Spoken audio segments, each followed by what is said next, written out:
Mr. Johnson, you brought this case before the court. What's going on? Just bringing her to court today to try to increase my child support. We have 3 kids together. 2. Well, you have a kid, and we have 2.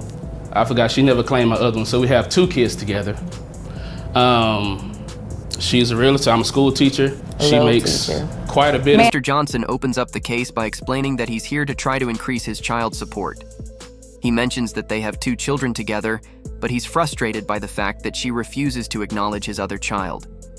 The coldness of the situation is chilling, especially when you consider the emotional stakes involved. Imagine being the father of a child, knowing that the other parent refuses to acknowledge them. That's a hurt that runs deep. And yet, the mother seems entirely unfazed by his plea. What's worse is how she keeps interrupting and mocking him. How can she act so dismissive of her own responsibility?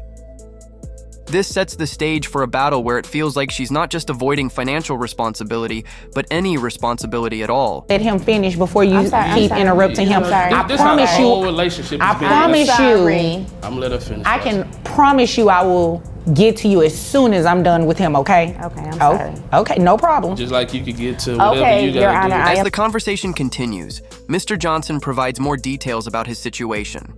He only makes $50,000 a year as a school teacher, and he has to pay $500 a month for healthcare for their 3 kids. Meanwhile, the mother makes significantly more money in real estate. It's hard to ignore the contrast here. One parent is barely scraping by with a modest income, while the other is making 6 figures, yet still insists on not contributing more. How could she justify not helping out, especially when her kids are struggling in school? If she has the resources, why isn't she helping her children thrive? You have to wonder, where are her priorities? It's okay. Go ahead. Don't make me upset. Please don't get upset. Let's focus on the facts and the children. All right, I'm bringing her to court today to try to increase my child support. We have 2 kids together, as I stated before I was interrupted. She makes quite a bit of money. I'm a school teacher. I only make $50,000. Kids on my insurance. How much is your insurance? My insurance is $500 a month. All right.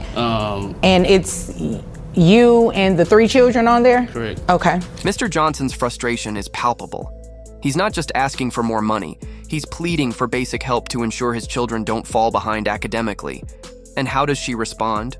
With sarcasm and dismissiveness. When he talks about how she's spending money on luxury items like Louis Vuitton bags, while their kids are falling behind in school, she just shrugs it off. It's one thing to spend on yourself, but when your children are struggling, isn't it time to make sacrifices for their future? Why is she more concerned with maintaining her image than helping her kids get the education they deserve? She helps everybody else, but she doesn't help the kids like she should. The 2 kids that we do have together, struggling in school, they're falling behind. I just feel like the amount of money that she pays for all the luxury stuff she has, the Louis V bag, she should put that money towards tutoring for our children. Then she goes even further, mocking his profession, calling him a little teacher. She minimizes his role in society, and even worse, in the lives of their children. The man educates and provides for the next generation, while she's flipping houses and refusing to step up when it comes to her own kids. The level of disrespect here is astounding.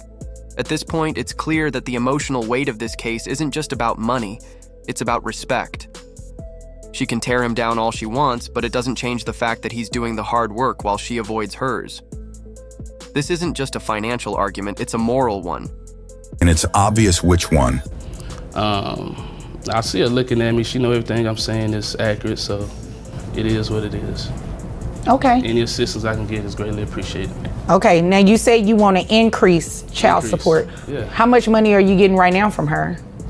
$450, and I feel like I don't know how she finessed the system like that to, yes, y'all may need to look into that too. You so mad that you The broke. PP. Ooh, ma'am, don't do that. Don't do that. I didn't tell him to be a little teacher. That was on him. The atmosphere becomes even more heated when she shifts the conversation to their past relationship. Instead of focusing on the children and their needs, she tries to make this about their failed relationship, as if that's somehow a valid excuse for neglecting her responsibilities. This is a textbook deflection. She's not facing the fact that her kids need her. Instead, she's turning it into a petty personal attack. The problem is, child support is about the children. No matter what happened between them as a couple, their children's futures are still at stake. Does she not understand that? Listen, I'm a hustler. I done tell you to Like- sell the little houses you sell either. Little houses? Little houses. But you taking me to child support court. Oh, okay. 'Cause I need your little, I'm not ashamed to say I need your little money. Okay, go ahead. It is what it is. I'm sorry, Your Honor. I'm sorry. no, I'm sorry. I got choked up. I'm sorry too. Yeah, Lord. I'm sorry. I'm sorry that you sorry. Her guys. continued dismissal of the situation reaches new heights when she tries to mock his frustration, telling him, "Catch flights, not feelings." While she's focused on making snide comments, the children's education is slipping through the cracks. This behavior is shocking. How can she be so indifferent to the academic struggles her children face? And yet, the judge continues to be patient, allowing her to dig herself deeper with each sarcastic remark. At what point does her attitude become a reflection of how little she truly cares? Got You in- need my in a little relationship money. with you, honestly. No, I've been told you couldn't handle me. You couldn't handle somebody like me. But you kept at I it. don't You want knew to. who I was. I didn't get my You first knew gray hair who I until I met was. you, though. You knew who I was. Your whole The courtroom tension grows as the father becomes visibly upset, mentioning how his son is in 7th grade but still counting on his fingers. Can you imagine that kind of embarrassment? But this is the reality for their children. They are struggling, and the mother is more concerned with her own image than with doing what's right for them. This is more than just a financial dispute. This is about whether or not these children will be able to succeed in life. The mother's refusal to acknowledge the severity of the situation is shocking, and it's becoming increasingly clear that the father is trying to step up in every way he can, while she continues to deflect and dodge responsibility. caring for our children. Yes, that's what they need, don't they? So they can provide Okay. their kids with all of this Okay. luxury. Did y'all want me to Look step out? Look how fly she is. I had to go to Ross before I came here and buy this little old get up.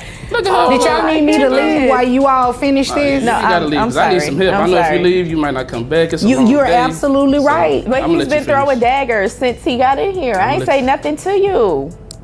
You so mad. It's okay. I'm gonna hit the mannequin challenge on her right now. Just be quiet. All right. Okay. Is there anything further before I move over to her? Nope. Okay. Now, ma'am, Yes.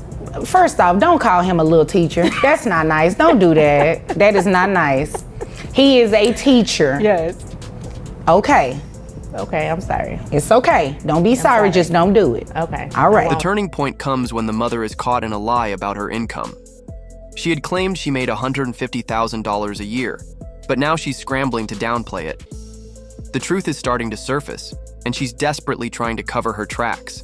She's been arguing the entire time, downplaying her financial situation, but now, with the numbers on the table, it's clear that she makes a significant amount of money. The question is, why hasn't she been using it to support her children? Why does she keep fighting so hard to avoid responsibility? Your Honor, look, I am just trying to make a living. You know what I'm saying? Like, I can't, we all have different paths. He chose to be a teacher. I chose to be a real estate agent. That's all. You know what I'm saying? And I just be getting slack from him because I'm in real estate, you know? The judge finally delivers the verdict, and it's a reality check. She's ordered to pay $12,550 a month in child support. This includes reimbursement for the children's health insurance, which she hasn't been paying for. The amount is a harsh reminder of what happens when you try to dodge your responsibilities for too long. It's a wake-up call that not even her deflections can outrun. The truth has caught up with her, and now she has to face the consequences. It's a moment of justice, but it's hard not to wonder how much could have been avoided if she just stepped up in the first place. Do y'all Like, not get I just- along? No. Oh, okay. No. The Okay. truth. First of all this that she- excuse me, wait a minute. Wait a all minute. this that She forgot said me. that she was going to give each one of our turns to talk, right? You already- interrupted You me did the whole interrupt him a time. couple of times, though. Okay. I'm just saying, He was due to give you one. Okay. But what did I do? I used what I had, right? Not for to tutoring. level up. Not for to level tutoring. up. Not to for level up. tutoring. Okay, so you're mad. I am mad. Your Honor, My kids can't spell. My Sir. son in the 7th grade counting on his finger. At the end of the day, this case is a powerful reminder of the importance of responsibility, both financial and emotional. The judge made the right decision by holding her accountable for her children's needs. But the real question is, why did it take so long for her to face the truth? This could have been resolved without the drama and back and forth if she had just been willing to acknowledge her children's struggles from the start. If you've ever dealt with someone avoiding responsibility, you know how frustrating it can be. What do you think? Who's in the wrong here? The father asking for help or the mother who refuses to do her part? Let us know in the comments. Don't forget to like, share, and subscribe for more courtroom drama. Case is far from over. But they live with you. You go to work from 9 to 5. how about My you schedule help? is flexible. You can So help. with that extra time, Mr. what Johnson. should you be doing? Mr. Johnson. You should be helping our children, right? Mr. You Johnson. should be helping our children, right? You said you were going to do the mannequin challenge, right? Sorry. So no loud outbursts. Don't be so mad. You're here today for me to get in your feelings and be distracted from what it is that you want. Catch flights. Can you Okay. Not feelings. Catch flights. Not feelings. Okay, now Don't catch these Catch hands. flights. not Continue. feelings. Okay, so Your Honor, basically he's upset because him and I are no longer together. I'm upset. It's a blessing. It's a blessing in disguise. That is the real Don't you say I'm still upset. like her? Yes. No.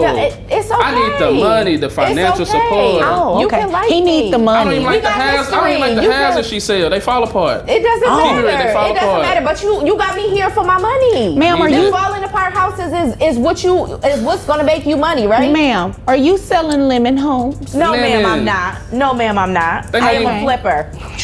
Flipper. Okay. Flipper. What is a flipper exactly? So basically what you do is you purchase a home and you fix it up and you sell it. Okay. That sounds like a nice